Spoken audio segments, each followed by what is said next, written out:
मनोंगलवाड़ी जाजे रे हिलोट बाबा ने दरबार हमो छोटी बखर गुण से कावड़ जातरा जाजे रे मनोंगलवाड़ी जाजे रे हिलोट बाबा ने दरबार हमो छोटी बखर गुण से कावड़ जातरा जाजे रे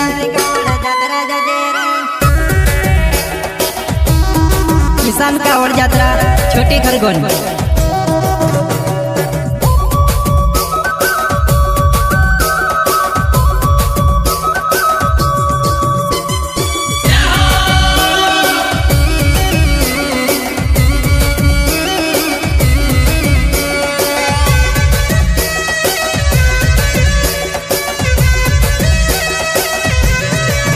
मनोंगलवाड़ी जाजे रे हिलोट बाबा ने दरबार हमो छोटी बखर गुण से कावड़ जातरा जाजे रे मनोंगलवाड़ी जाजे रे हिलोट बाबा ने दरबार हमो छोटी बखर गुण से कावड़ जातरा जाजे रे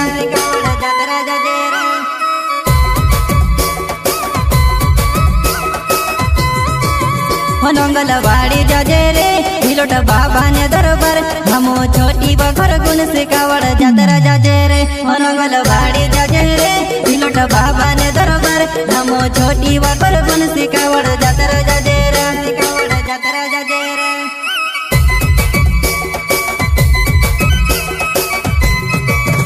हमो चाली दे दारे हमो चाली दे दारे रे लीली ने दलिया रे हमो चाली दे दारे हमो चाली दे दारे रे लीली ने दलिया रे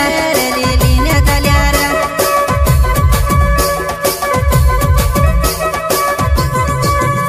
हमो चाली दे दारे हमो चाली दे दारे रे लीली ने दलिया रे हमो चाली दे दारे हमो चाली दे दारे रे लीली ने दलिया रे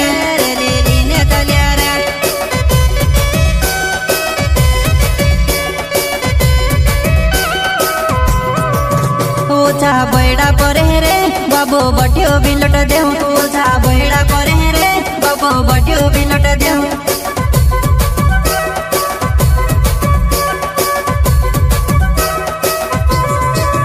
ओछा बैड़ा परे रे बाबू बटियो बिलट देऊ ओछा बैड़ा परे रे बाबू बटियो बिलट देऊ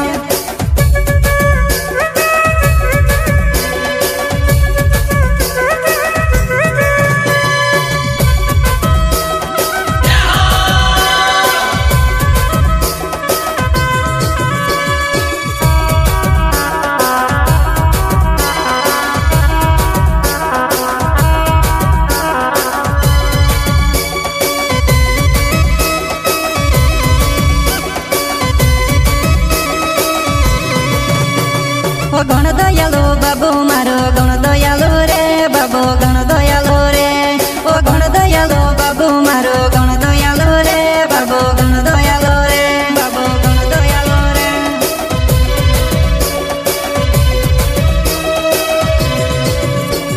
ओ गण दयालो बाबू मारो गण दयालो रे बाबू गण दयालो रे ओ गण दयालो बाबू मारो गण दयालो रे बाबू गण दयालो रे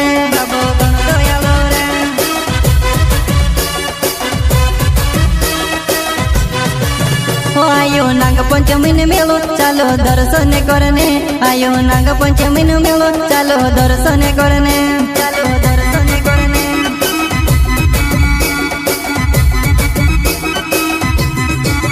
आयो नाग पंचमी ने मेलो चालो दर्शन करने आयो नाग पंचमी ने मेलो चालो दर्शन करने चालो दर्शन करने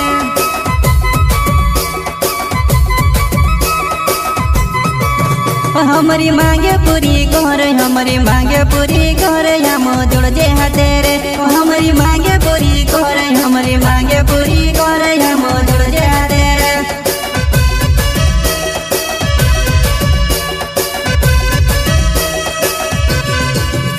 हमारी मांगे पूरी घर हमारी मांगे पूरी घर हम जुड़ जे हाथे रे हमारी मांगे पूरी घर हमारी मांगे पूरी घर हम जुड़ जे हाथे रे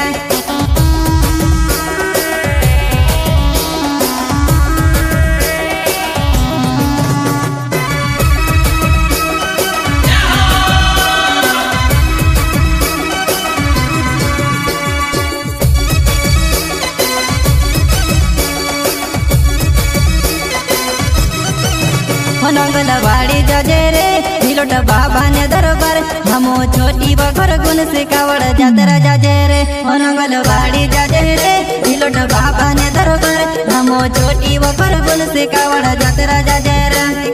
जातरा जाजे रे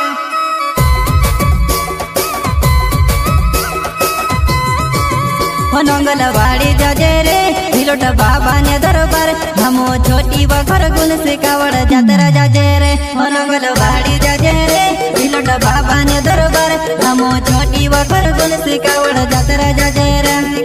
जातरा जाजे रे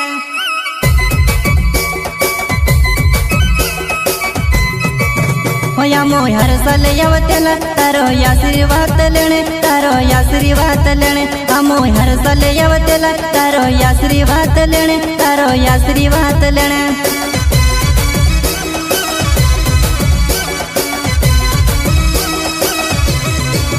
होया मोय हर साल यावतेला तारो आशीर्वाद लेणे तारो आशीर्वाद लेणे हमोय हर साल यावतेला तारो आशीर्वाद लेणे तारो आशीर्वाद लेणे।